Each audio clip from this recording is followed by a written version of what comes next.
Competition हो तो आप बेस्ट को ढूंढो और बेस्ट में जाके इन्वेस्ट करो। जब कंपटीशन, एग्जांपल देता हूं, देखो आपने नारियल तेल देखा हो, नारियल तेल ना, आपको बताऊं, नारियल तेल पैराशूट भी आता है, ठीक है, और नारियल तेल डाबर का अनमोल भी आता है, लेकिन आज भी डाबर का अनमोल स्ट्रगल कर रहा है, मार्केट कैप्चर नहीं कर पाया है। आप जब भी नारियल तेल खरीदने जाते हो पैराशूट मांगते हो, आप बोलते हो पैराशूट दे दो, आप नारियल तेल नहीं बोलते, बोलते पैराशूट दे दो, क्योंकि इसने होल एंड सोल नाम बना लिया है मार्केट में। हालांकि दो प्रोडक्ट है, डाबर भी बेचता है और मारिको भी बेचता है, लेकिन आज भी मारिको का जो पैराशूट वाला है वो एक, ये नारियल तेल और पैराशूट एक दूसरे के सिनोनिम है।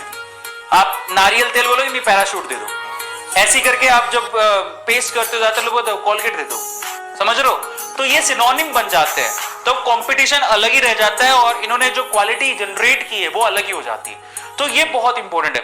तो मैं किसके पास जाऊंगा, देखो जब कंपटीशन में ये सुपीरियर है तो मैं इसको खरीदूंगा। मारिको का 533 रुपए का शेयर है और ये 594। हालांकि डाबर कंपनी खराब नहीं है, इनके प्रोडक्ट और भी आते हैं, मैं सिर्फ एक प्रोडक्ट के हिसाब से कंपैरिजन कर रहा हूं, लेकिन बोथ आर गुड। अगर आप ध्यान से देखोगे तो आप ध्यान से देखो, डाबर इज ऑल्सो गुड, इसके बहुत सारे प्रोडक्ट आते हैं, पर अगर मैं सिर्फ एक प्रोडक्ट को हिसाब में लेके अगर कंपटीशन को देख रहा हूं तो मैं इसको सेलेक्ट करूंगा। समझ में आ रहा है? हालांकि डाबर के प्रोडक्ट बहुत आते हैं, मारिको के प्रोडक्ट बहुत आते हैं, मैं सिर्फ एग्जांपल के लिए बता रहा हूं। आप ये मत समझना मैं आपको ये कह रहा हूं कि डाबर मत खरीदो, सिर्फ एग्जांपल दे रहा हूं, आप अपनी बुद्धि लगाना, सिर्फ एक प्रोडक्ट के हिसाब से आपको एग्जांपल दे रहा हूं कि प्रोडक्ट सेलेक्ट, आपको शेयर सेलेक्ट कैसे करना है।